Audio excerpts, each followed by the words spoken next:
खबर छतरपुर से, जहां छतरपुर सागर रोड स्थित प्रेम रूपा नर्सिंग होम के खिलाफ जन सुनवाई में कलेक्टर को अखिल भारतीय ग्राहक पंचायत महाकौशल प्रांत ने आवेदन दिया है। जहां परिजनों का आरोप है कि प्रेम रूपा नर्सिंग होम में डॉक्टरों की लापरवाही के कारण 8 महीने पहले प्रसूता की मौत हो गई थी, जिसमें जिला कलेक्टर ने टीम गठित कर मामले को जांच के लिए भेजा था। वहीं परिजनों के आरोप पर सिविल लाइन थाने में 2 लोगों के खिलाफ मामला दर्ज कर लिया गया था। आज मंगलवार को सीएमएचओ की जांच के आने पर भी प्रेम रूपा नर्सिंग होम पर कोई ठोस कार्रवाई न होने के कारण पंचायत महाकौशल प्रांत ने जन सुनवाई में कलेक्टर को आवेदन दिया है। बुंदेलखंड से संवाददाता एनएल चौधरी की रिपोर्ट। ये मुख्यतः 8 महीने से जो अखिल भारतीय ग्राहक पंचायत द्वारा जिले में एक चिकित्सीय लापरवाही का विषय हमारे सामने आया था जून 2024 से, जो कि चल रहा था।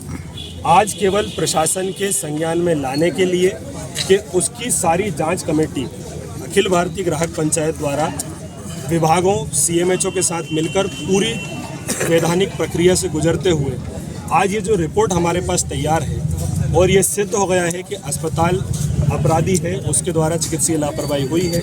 इसके कारण उस महिला की मृत्यु हुई, मातृ मृत्यु का घटना हमें देखने को मिली, पर अभी तक उसमें कार्रवाई नहीं हुई थी। तो केवल उसमें संज्ञान में लाने के लिए कि हमारे पास पूरे डॉक्यूमेंट हैं, उन पर कार्रवाई जल्द से जल्द की जाए, उसके लिए किया गया। और अखिल भारतीय ग्राहक पंचायत चूँकि सभी के आर्थिक अधिकारों की सुरक्षा के लिए और व्यवस्था में सुधार हो, जो अधिकारियों द्वारा एक मनमानी एक जो व्यवहार देखने को मिलता है, अपने इच्छा के अनुसार लोगों को अधिकार देने कहीं ना कहीं पॉलिटिक्स में प्रोटोकॉल सर्किट को देखने को मिलती है। क्या मानते हैं आप एफआईआर होने के बाद प्रशासन इसमें मुख्यतः सीएमएचओ की भूमिका संदिग्ध है। हम खुल के ये बोलना चाह रहे हैं, सीएमएचओ एडी चोटी का जोर लगा के उनको के 2 बेटियां पहले से ही हैं छोटी छोटी, और उस दिन जो बच्ची हुई है वो बच्ची ऐसे करके, मतलब हमारा जो परिवार है बड़ा परिवार है, हम लोग 5 भाई हैं, सम्मिलित परिवार है। तो ये जो घटना हुई है, इस घटना ने हमारे पूरे परिवार को तोड़ दिया। क्या घटना हुई है? घटना ऐसे हुई है कि हम एक सामान्य डिलीवरी के लिए जाते हैं, बिल्कुल स्वस्थ महिला जो अपने पैरों से चल के हंसते खेलते हुए डिलीवरी रूम के अंदर जाती है, और उसके बाद जस्ट 2 घंटे के अंदर डिलीवरी के बाद हमें बताया जाता है कि बच्ची और माँ दोनों स्वस्थ हैं, डिलीवरी हो चुकी है।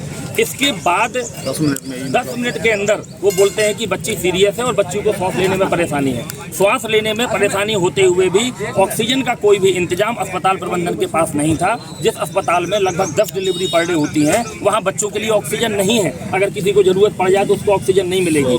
तुरंत हमें बच्ची को हमारे हाथ में पकड़ा दिया जाता है आनन फानन में, जिसमें कोई भी मेडिकल सपोर्ट हमें नहीं दिया जाता। हम स्वयं बच्ची को हाथ में लेकर के दूसरे हॉस्पिटल जाते हैं, वहाँ पे भर्ती कराते हैं, और जैसे ही हम हॉस्पिटल पहुंचते हैं दूसरे, वहां फोन आता है कि आप एम्बुलेंस का इंतजाम कर लीजिए, आपके मरीज की जान खतरे में है, आपके मरीज को बाहर ले जाना पड़ेगा।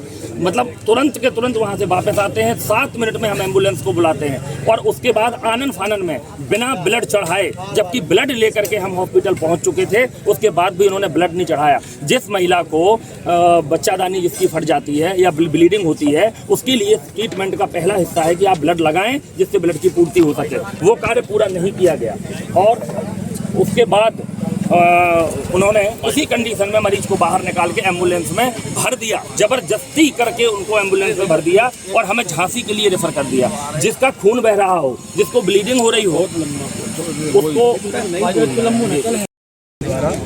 ये लापरवाही हुई है। तो जांच में क्या है? जांच में सीएमएचओ की रिपोर्ट में यही चीज़ सामने आई है कि जो अस्पताल द्वारा जो इलाज दिया जाना चाहिए था, वो अस्पताल ने इलाज नहीं दिया। और जैसा कि हमने उनसे रिटर्न स्टेटमेंट लिया था और उन्होंने जवाब दिया कि घर वाले इनको रेफ़र करके ले गए थे, पर ऐसी स्थिति उनके सीएमएचओ की रिपोर्ट में भी सामने आई है कि उनकी बातों में और रिपोर्ट में दोनों में मतभेद है।